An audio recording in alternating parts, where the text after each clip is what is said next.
आपका हमारे YouTube channel जय कोचिंग प्लस में एक बार फिर से स्वागत है।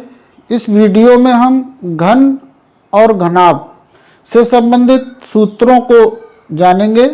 देखें घन और घनाभ क्या होते हैं। सबसे पहले देखते हैं हम घन। घन क्या होता है? घन एक ऐसा ठोस जिसकी लंबाई, चौड़ाई और ऊंचाई तीनों बराबर होते हैं, उसे हम घन कहते हैं। इसे इस तरीके से हम बना सकते हैं। एक स्क्वायर बनाएंगे, उसके बीच से दूसरा स्क्वायर, इस तरीके से।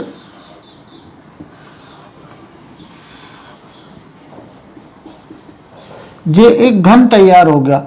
इसका क्या होता है, यानी कि जो लंबाई L, चौड़ाई B और जे इसकी ऊंचाई H तीनों आपस में बराबर होते हैं। ऐसे ठोस को हम घन कहते हैं। तो इस घन के अंतर्गत देखें 6 फलक होते हैं। 6 फलक आमने सामने, 2 और फिर नीचे ऊपर 2, फिर जे और जे 2, 2 2 4, 4 और 2 6, 6 इसके पृष्ठ हो गए। तो घन का सबसे पहले देखते हैं कि आयतन कैसे निकालते हैं। तो घन का आयतन, घन का आयतन, घन का आयतन हो जाएगा वही लंबाई गुणे चौड़ाई गुणे ऊंचाई, लंबाई गुणे चौड़ाई गुणे ऊंचाई। अब चूंकि इसकी लंबाई, चौड़ाई और ऊंचाई तीनों बराबर होती हैं, तो सीधे कह सकते हैं कि इसकी भुजा, जो भी भुजा है, भुजा का क्यूब, यानी 3 बार गुणा हो जाएगी, भुजा गुणे भुजा गुणे भुजा। तो घन का आयतन हो जाएगा भुजा की घात 3। यानी जो हमारी भुजा है, जो भी उसकी कोर की लंबाई या भुजा की लंबाई दे रखी होगी, उसको हम 3 बार गुणा कर लेंगे तो हमें उस घन का आयतन निकल जाएगा, निकाल सकते हैं। अब देखते हैं घन का संपूर्ण पृष्ठ। घन का संपूर्ण पृष्ठ कैसे निकाल सकते हैं?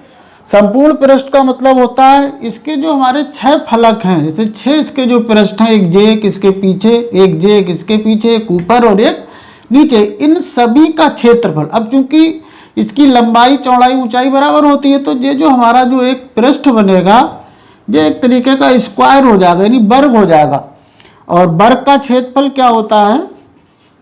भुजा स्क्वायर। तो ये एक फलक का क्षेत्रफल हो गया। इस टाइप के इसमें 6 फलक होंगे, यानी कि 6 पृष्ठ होंगे, तो इसे 6 से गुणा कर देंगे। तो इस तरीके से घन का संपूर्ण पृष्ठ निकल के आ गया, 6 गुणे भुजा का स्क्वायर।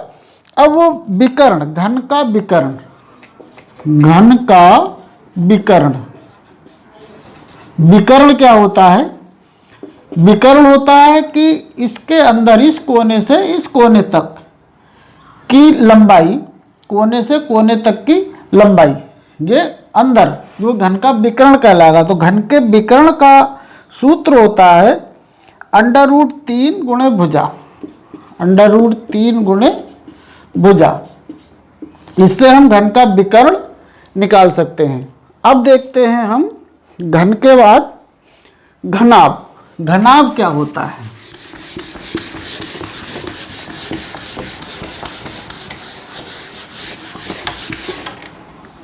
घनाभ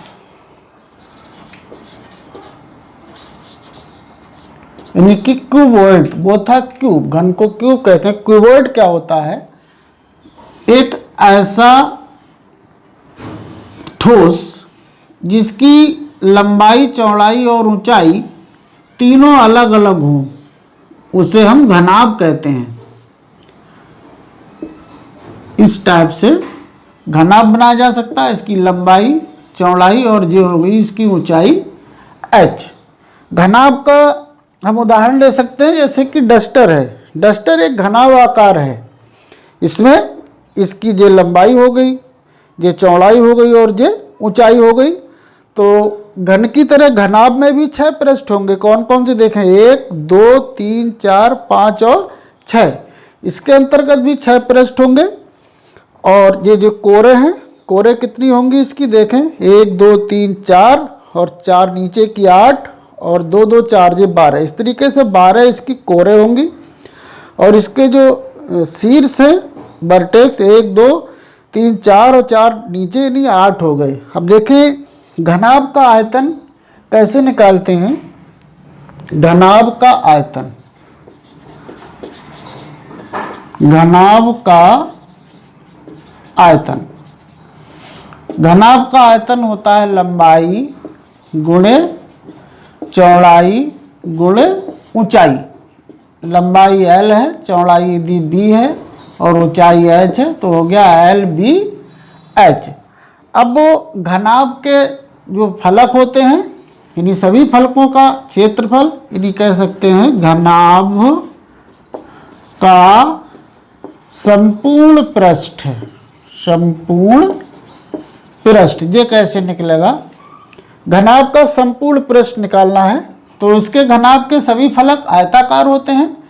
अब जैसे मान लीजिए इस फलक का हमें क्षेत्रफल निकालना है तो L गुणा H करना पड़ेगा, इसका हो जाएगा L गुणा B। तो इस तरीके से इसके छहियों फलकों का क्षेत्रफल आएगा और आमने सामने के क्षेत्रफल बराबर होते हैं।